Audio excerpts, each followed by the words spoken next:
আসসালামু আলাইকুম, this is Wahidul Islam. Welcome to my YouTube channel. তো আজকের টপিকটি অবশ্যই আপনারা থাম্বনেল দেখেই বুঝতে পেরেছেন যে আজকে কোন বিষয় নিয়ে আমি আলোচনা করব।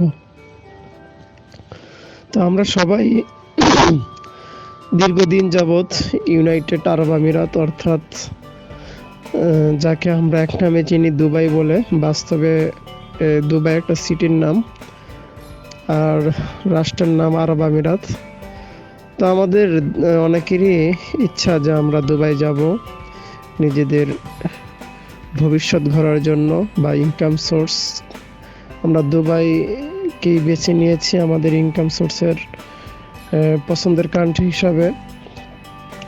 তো তাদের জন্য একটি সুখবর বললেও চলে যে দুবাই ভিসা নিয়ে। তো দুবাই ভিসাটা একটু ধৈর্য ধরব যে সরকারি ঘোষণা আসছে যে ভিসাটা শিথিল হবে, কিন্তু আমরা কিছু অসাধু দালাল চক্র রয়েছে, তাদের লোভনীয় কিছু অফার থেকে দূরে থাকব।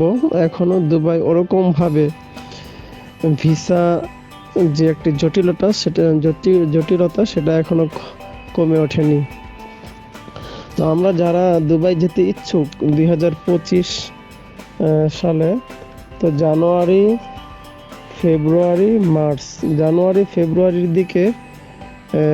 ফেব্রুয়ারি মার্চের দিকে হয়তোবা শিথিল হওয়ার সম্ভাবনা আছে। বাকিটা একটু ধৈর্য ধরুন, ধৈর্যের ফল মিষ্টি হয়।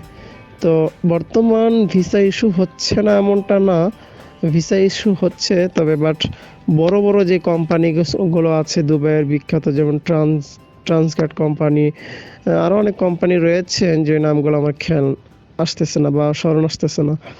তো এই সকল কোম্পানিগুলো থেকে আর কি ভিসা ইস্যু হচ্ছে।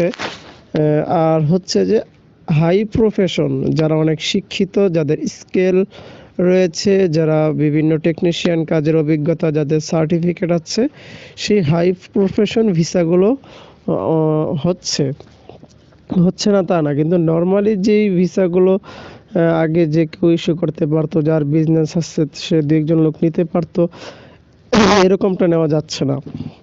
আর একটা বিষয় লক্ষ্য করব যে ভিজিট ভিসা। তো ভিজিট ভিসাটাও এখনও ওরকমভাবে চালু হয়নি।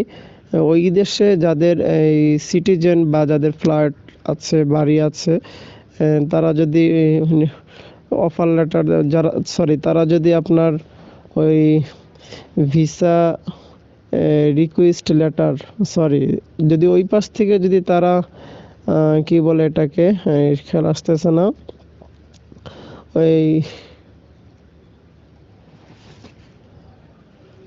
ওই পাশ থেকে যদি তারা ইনভাইটেশন লেটার দেয়, এটা আমার খেয়াল ছিল না, যাই হোক, ইনভাইটেশন দিলে ভিসা নিতে পারতেছে ইনভাইটেশন দিয়ে।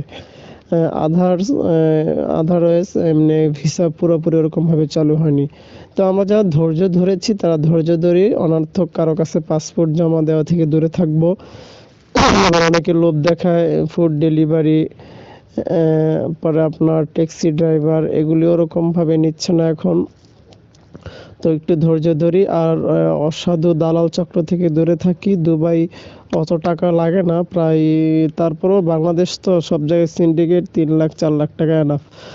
তো আরও বিভিন্ন দুবাই নিয়ে, বিভিন্ন কান্ট্রি নিয়ে বিভিন্ন সঠিক পরামর্শ বা সঠিক ভিডিও পেতে আমার চ্যানেলটি like, comment, share and subscribe করে দিন। ইনশাআল্লাহ সঠিক পরামর্শ পাবেন। আল্লাহ হাফেজ।